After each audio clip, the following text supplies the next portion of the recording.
Emma was once known for her laughter. Now, fear was her closest companion.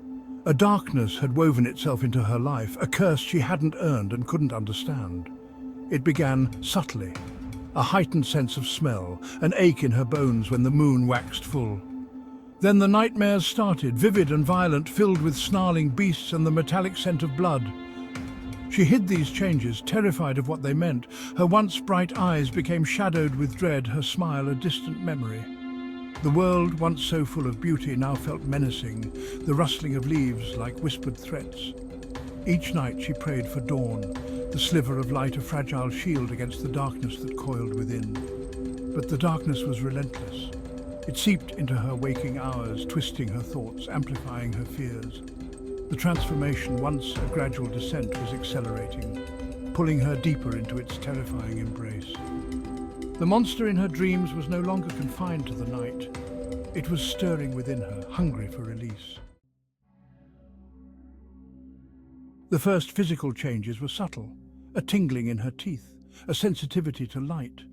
Then the pain began, a searing agony that ripped through her muscles and bones. It was as though her body was rebelling, twisting itself into something monstrous. Her reflection in the mirror became a source of terror. Her once gentle features were hardening, her lips thinning, her eyes taking on a predatory gleam. Coarse dark hair sprouted where smooth skin had been.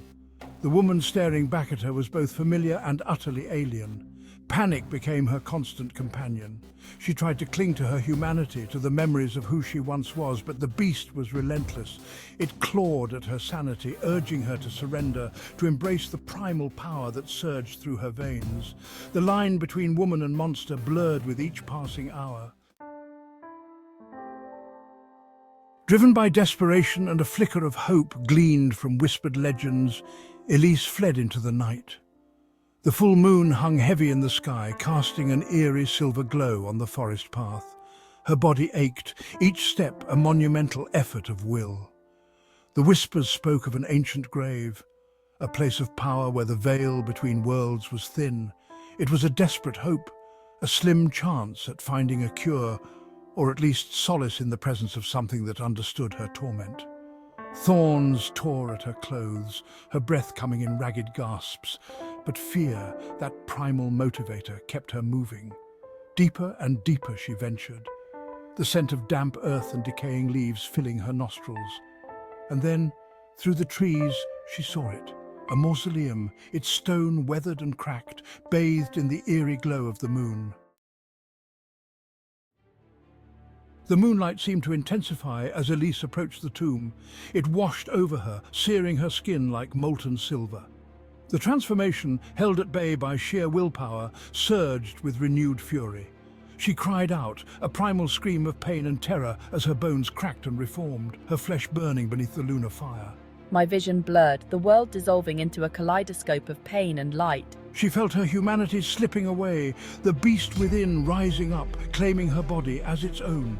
Her last conscious thought was a prayer, a plea for deliverance from this living nightmare. The beast that was once Elise fell to its knees, the silver light a crushing weight upon its form. It snarled at the moon, a sound filled with anguish and rage, but the light held it captive, preventing it from escaping the confines of the graveyard. A figure emerged from the shadows of the mausoleum, his form barely discernible in the moonlight. He moved with an ageless grace, his eyes filled with a wisdom that spoke of countless seasons witnessed. In his hand, he held a staff of gnarled wood, its top adorned with a silver crucifix that shimmered in the moonlight. He had been drawn to the graveyard by the werewolf's cry, sensing a kindred spirit in its tormented howls. He had walked this earth for many years, a shepherd of lost souls, and he recognized the desperation, the raw agony that emanated from the creature before him. He raised his hand, and the air crackled with unseen energy. The werewolf cowered, its feral eyes fixed on the priest with a mixture of fear and a strange, desperate hope. The priest began to speak, his voice a low, soothing rumble that echoed through the graveyard, weaving words of power and ancient magic. The priest's words were not those of any human tongue. They were ancient sounds imbued with the power of creation and the weight of forgotten ages. They washed over Elise, burning like holy fire, searing away the darkness that had taken root in her soul. Each syllable was a battle cry against the curse that held her captive, each intonation a prayer for her release. The werewolf thrashed, its roars echoing through the night, a symphony of pain and defiance.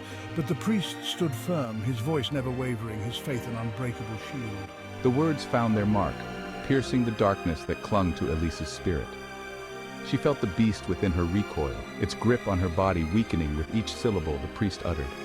Memories flickered, moments of joy, love, laughter, reminding her of the woman she once was, the woman she longed to be again. The transformation reversed, slowly at first, then with a rush of energy that left Elise breathless and weak. The fur receded, the claws retracted, the monstrous strength draining away, leaving behind the familiar ache of her human form. She collapsed to the ground, her body racked with tremors, her mind struggling to comprehend the miracle that had just transpired. Above her, the priest continued his chant, his voice a beacon of hope in the receding darkness. He spoke of forgiveness, of the enduring strength of the human spirit, of the unwavering power of faith. His words were a balm to her wounded soul, a promise whispered on the wind. As the last echoes of the priest's chant faded, Elise looked up at the moon. It was no longer a menacing presence, but a silent observer, its light cleansed of the malevolent energy that had held her captive. She was free. The curse was broken. The first rays of dawn painted the eastern sky with hues of rose and gold, signaling the end of the long night. Elise, wrapped in a blanket provided by the priest, watched as the shadows retreated, chased away by the burgeoning light. She felt fragile, vulnerable, but also incredibly alive. The priest, his face etched with fatigue but his eyes shining with quiet satisfaction, offered her a hand up. "The curse is broken, child," he said, his voice raspy but kind. "You are free to go." Elise looked at him, her heart overflowing with gratitude. She turned to leave, her steps lighter than they had been in what felt like an eternity. As she walked away from the graveyard, bathed in the warm glow of the rising sun, Elise vowed to honor the second chance she had been given. She would face the future with courage and hope, forever grateful for the priest who had led her out of the darkness and into the light.